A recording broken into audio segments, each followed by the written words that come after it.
On the night I turned 70, the candles on my cake never flickered.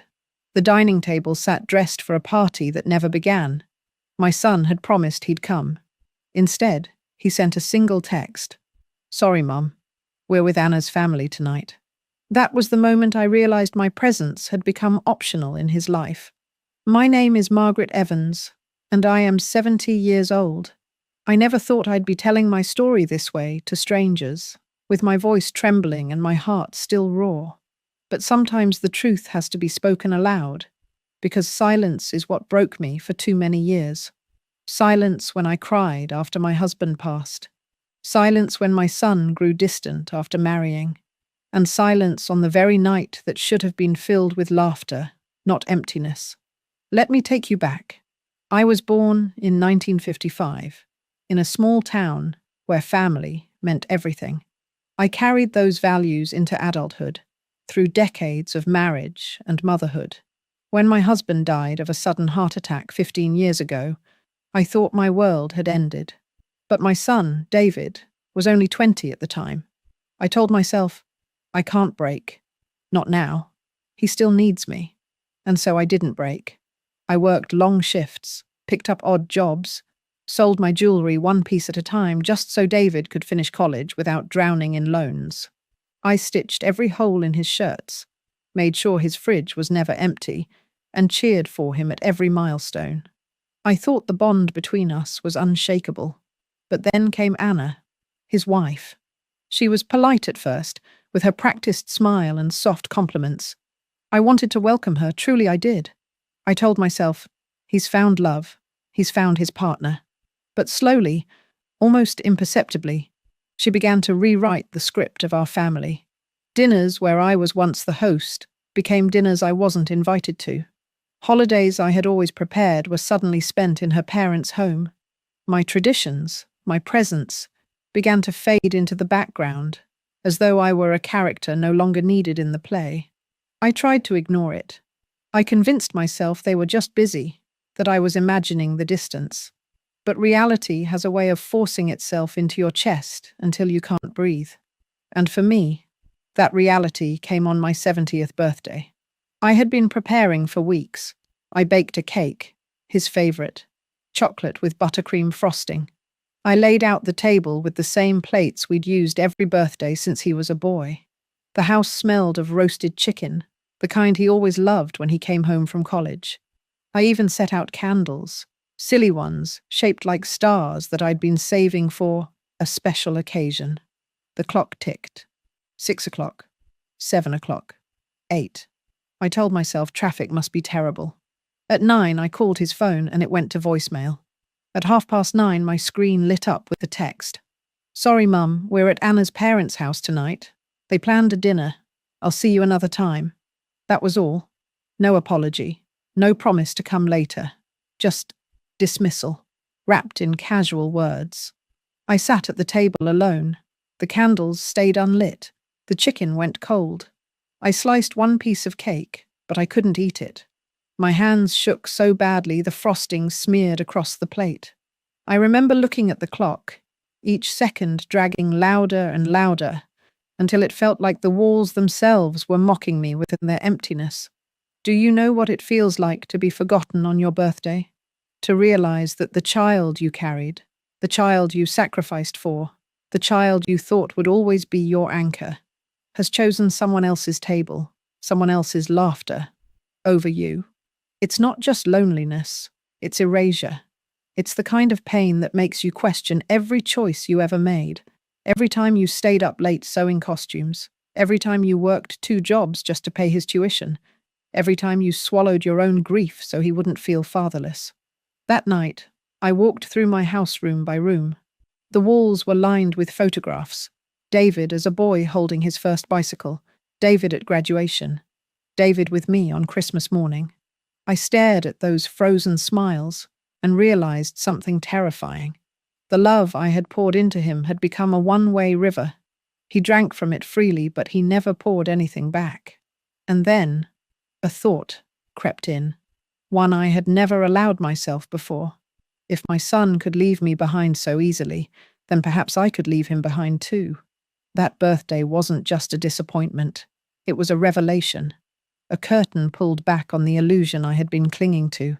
For the first time in 70 years, I stopped thinking of myself as a mother who had to endure anything, and started seeing myself as a woman who still had choices. And that, my friends, was the beginning of everything.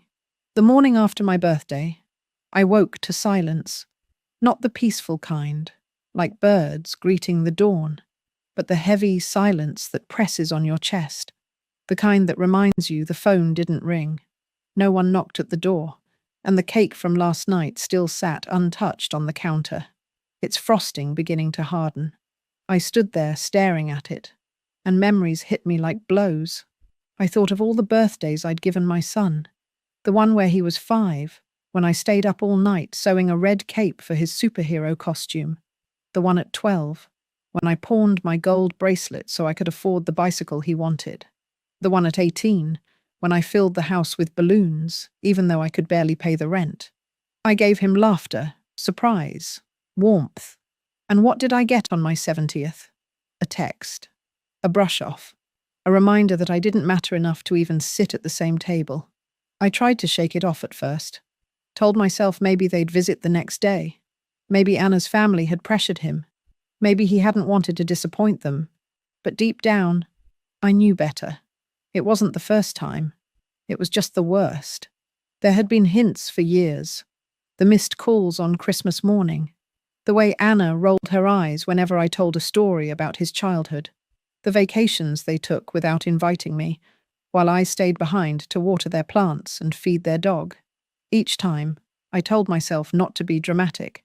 Each time, I swallowed the sting and carried on. But something inside me shifted that night, and by the morning, the shift had hardened into resolve. I realized I had been clinging to an illusion of family, while he had been clinging to my resources, my house, my time, my sacrifices. I walked into the living room and sat in the armchair where I'd once read him bedtime stories. My eyes landed on a framed photograph, his wedding day. I remembered sitting in the church pew, smiling as tears burned behind my eyes. That day, I had told myself I was gaining a daughter. What I hadn't known was that I'd be losing my son. The phone sat beside me on the table. I picked it up and scrolled through old messages. Weeks of unanswered, "How are you?" texts. Occasional quick responses, curt and rushed. "Busy, Mum. Talk later." That later rarely came.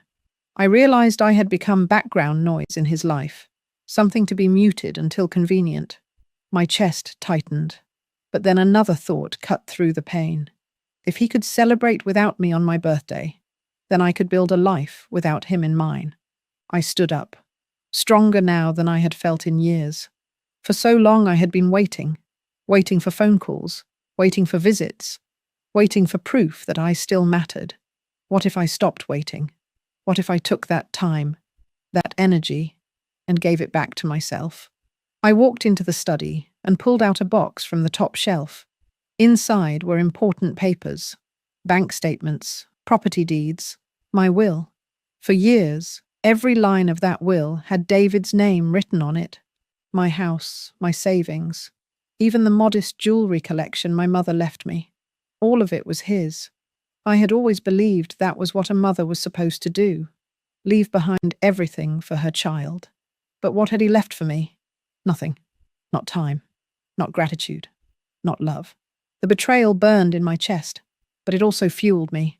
In that moment, I made a silent vow. He would never again mistake my love for weakness. I closed the box, clutching it against my chest like a shield. My plan wasn't fully formed yet, but the seed was planted. The will would change. The future would change. And this house, these walls that had seen so many tears and so many lonely nights, would not define me anymore. That afternoon I went outside for a walk. The sun was bright, the air crisp, and yet I felt the heaviness of decades pressing on my shoulders.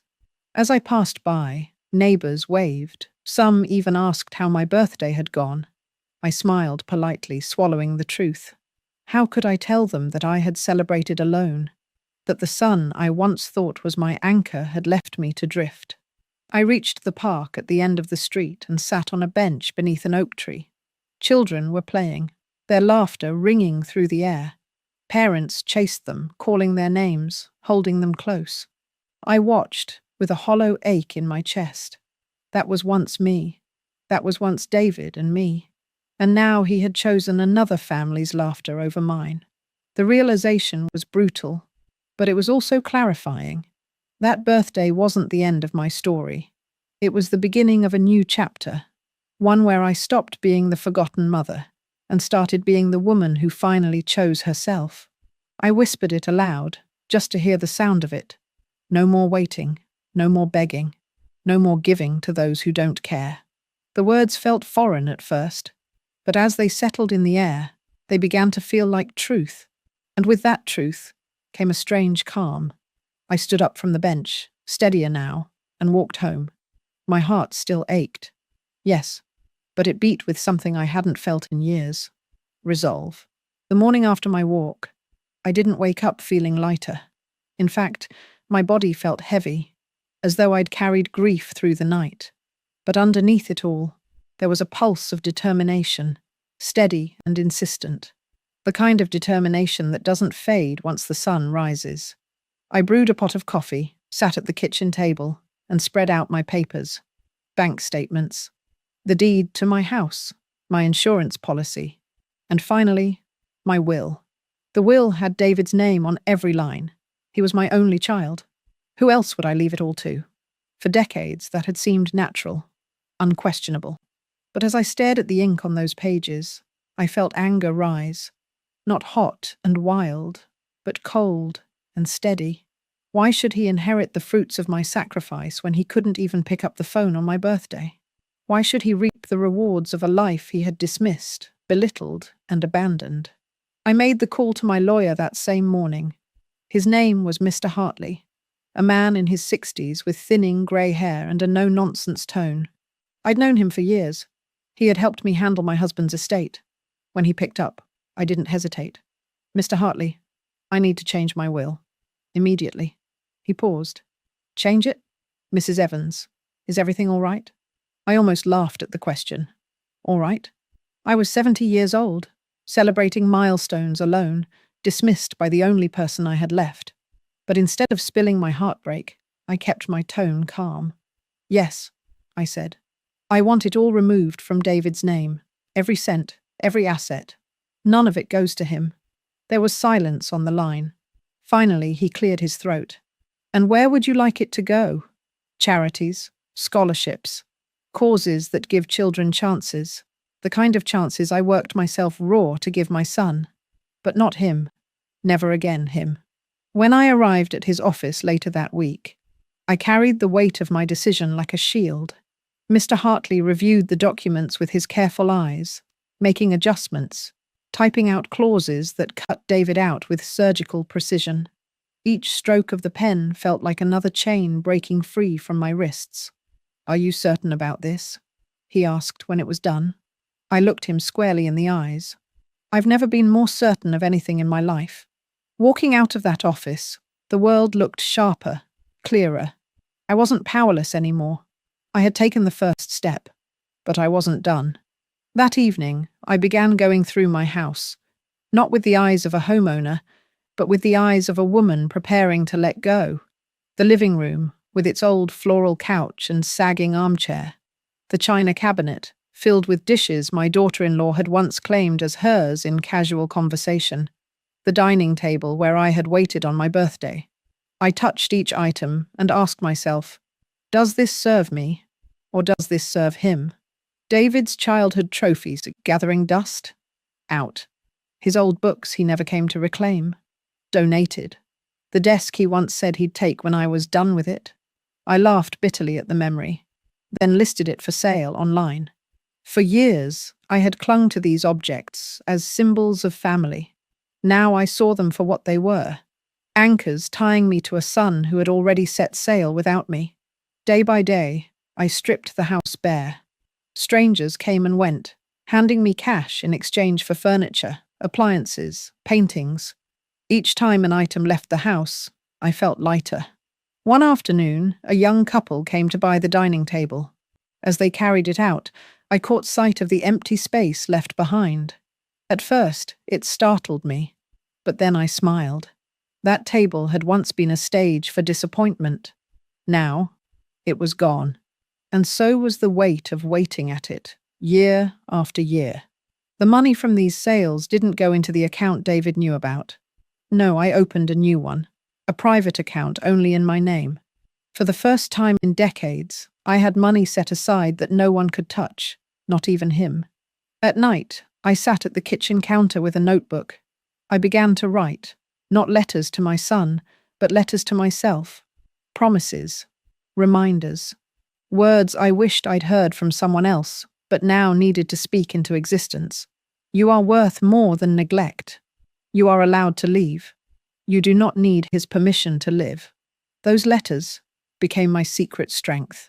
Whenever doubt crept in, I would open that notebook and remind myself of who I was becoming.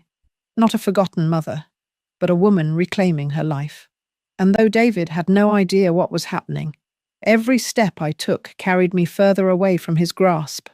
Changing my will was just the beginning. Selling the house, leaving everything behind, that would come next. But as I folded another empty box and stacked it by the door, I whispered to myself, he left me alone on my birthday. Now I'm leaving him alone for the rest of his life. By the time the house grew sparse and echoes replaced the sound of footsteps, my plan had already stretched far beyond the walls I was stripping bare. Cutting David out of my will had given me a taste of freedom. But freedom requires more than ink and signatures. It requires action. It requires vanishing from the web of obligations that others think they can tug at whenever it suits them. So I began preparing in secret. The first thing I did was open a new bank account. I'd already been selling furniture and personal items, but now, with each transaction, I deposited the money directly into that account. No traces, no digital alerts.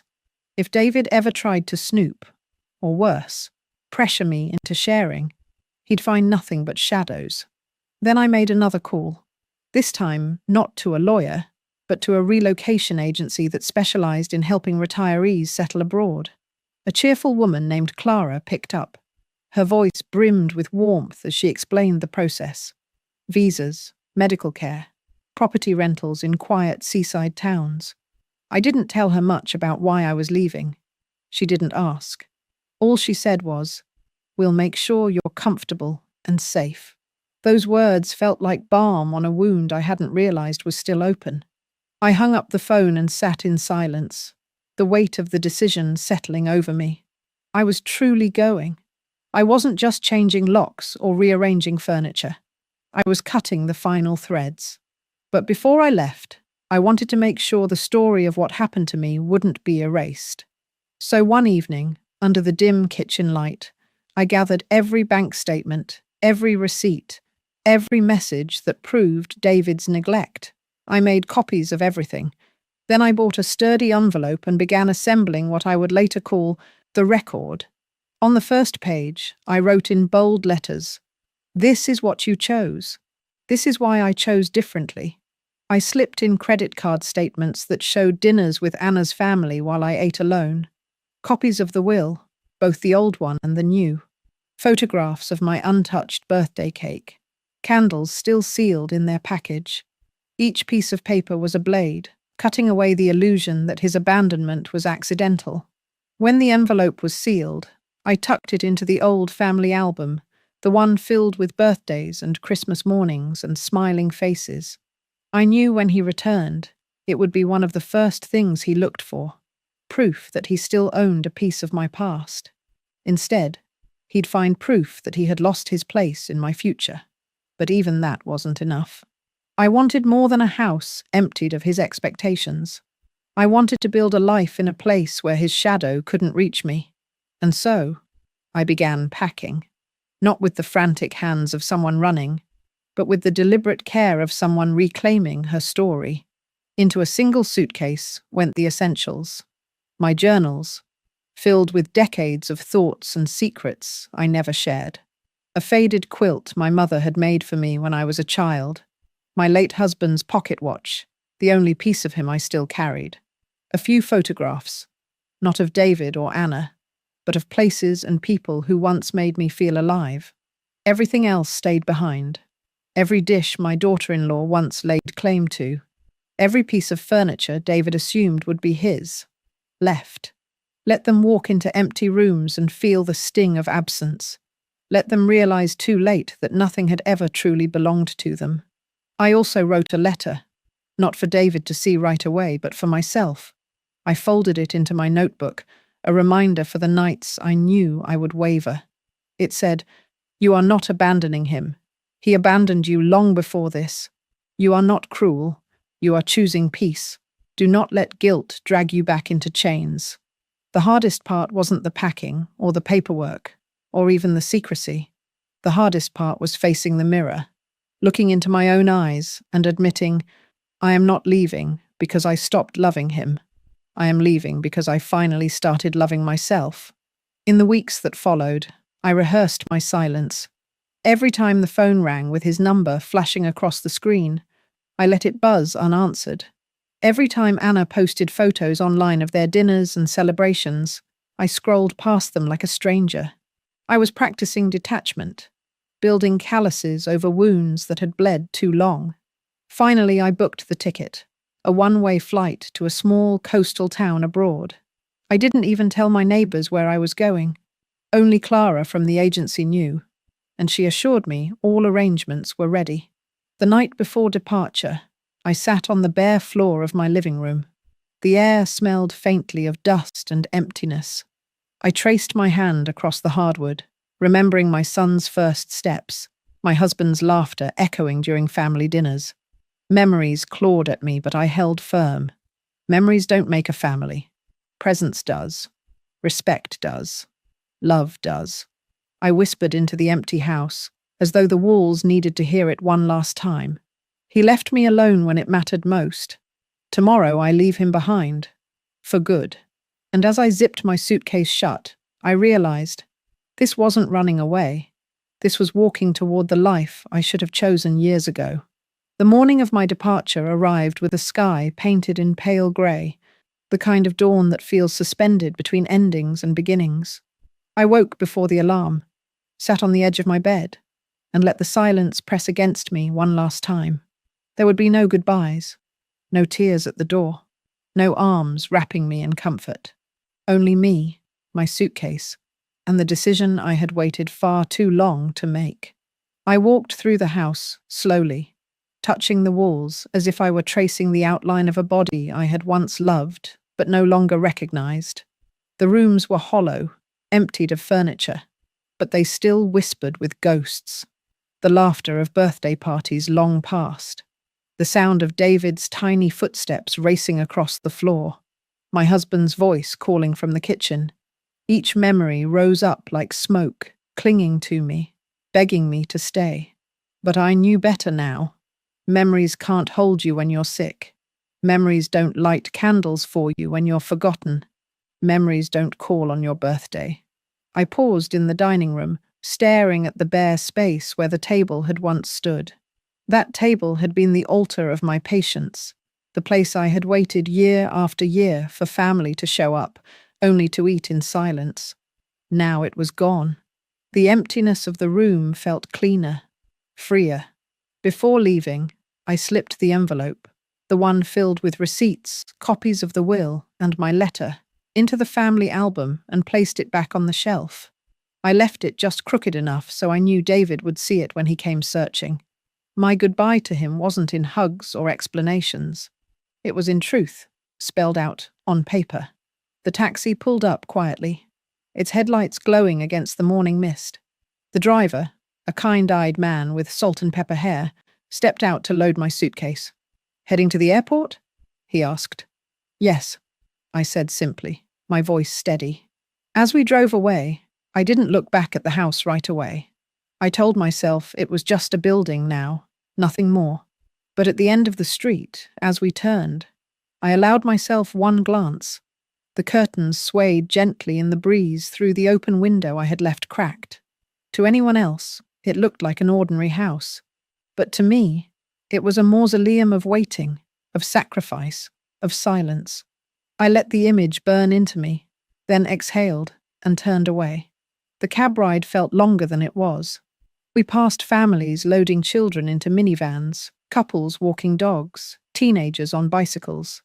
They moved through their morning routines with a kind of unconscious joy. I wondered if David was awake yet, if he had even remembered my birthday had passed. Did he roll over in bed and feel any guilt at all? Or was I already an afterthought? The airport smelled of coffee and jet fuel, a mixture of urgency and anticipation. As I wheeled my single suitcase through the sliding doors, I felt oddly invisible among the crowds. No one knew that I was not just taking a trip, but leaving behind an entire life. No one knew that this flight wasn't a vacation. It was liberation. At the check-in counter, the clerk smiled politely as she took my passport.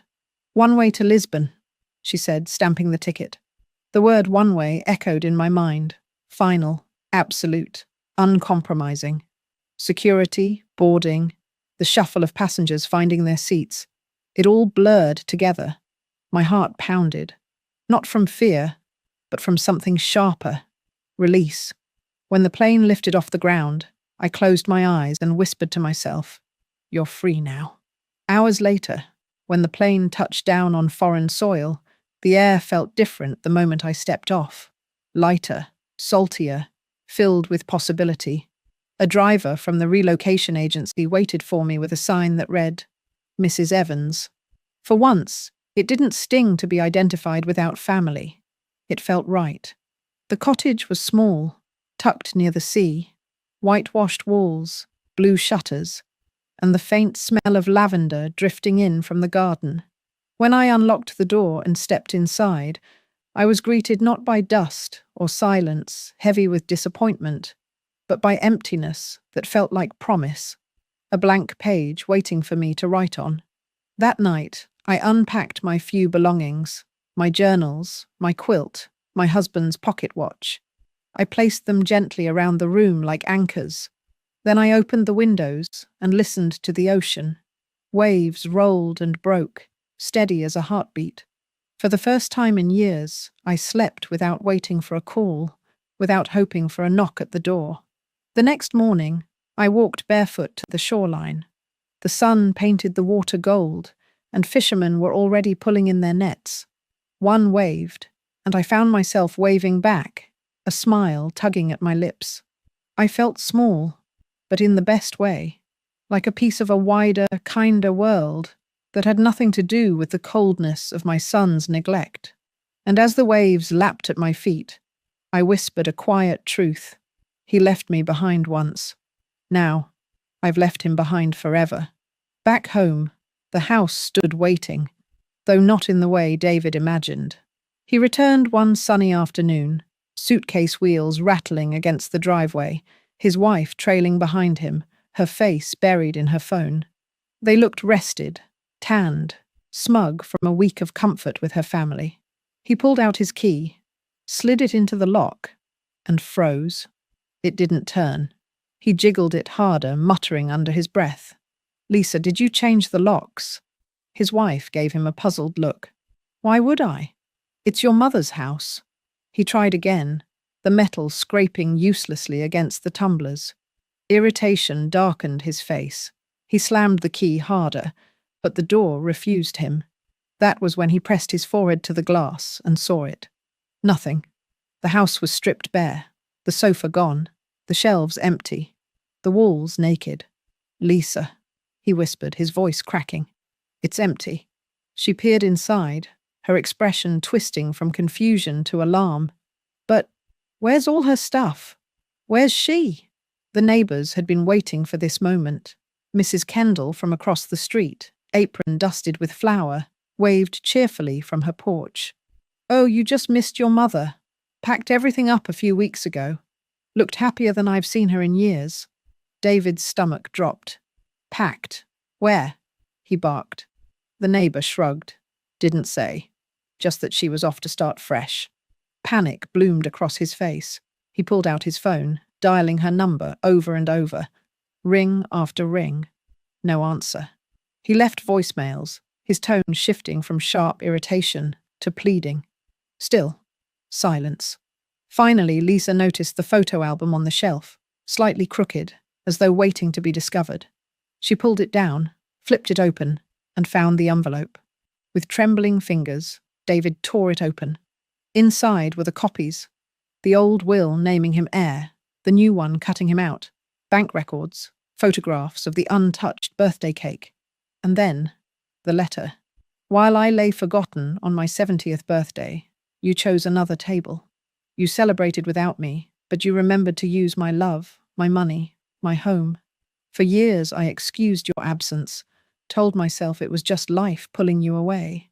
But this was no accident. It was a choice. And now I have made mine. The house is sold. The money is gone. My will no longer carries your name.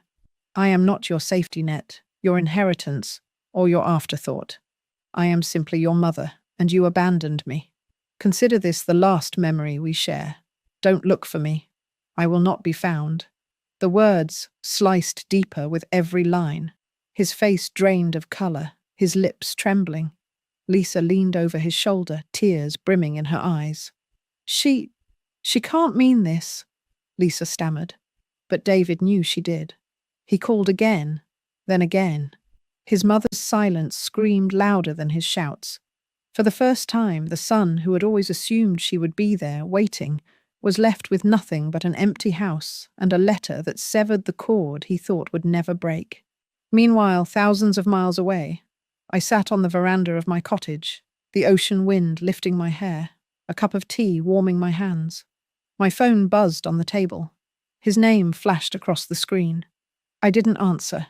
Instead, I let the waves fill the silence, a rhythm steadier than any heartache. Around me, life unfolded simply. Fishermen calling to one another, children laughing as they played in the sand, neighbors passing with kind smiles. That night, I walked to the shoreline, letting the sea foam lick at my feet. Above me, the stars scattered like diamonds across the velvet sky. And for the first time in decades, I didn't feel forgotten. I felt chosen by myself. Back in that empty house, David sat with the letter in his hands, his wife whispering questions he couldn't answer. His children asked why Grandma wasn't there.